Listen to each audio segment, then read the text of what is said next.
love bacon and sausages, but you're not a fan of dealing with potential oil getting on you, then you are going to love this video.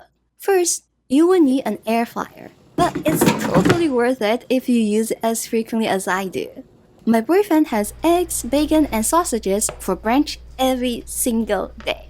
So I have been using this air fryer at least once a day for the last 6 months. Here's how I use it to make the perfect bacon and sausages. First, preheat the air fryer. Now, I'm lazy and I don't want to press extra buttons, so I just use the default preheat setting, which is 400 degrees. Once that's done, put the sausages and bacon in the fryer.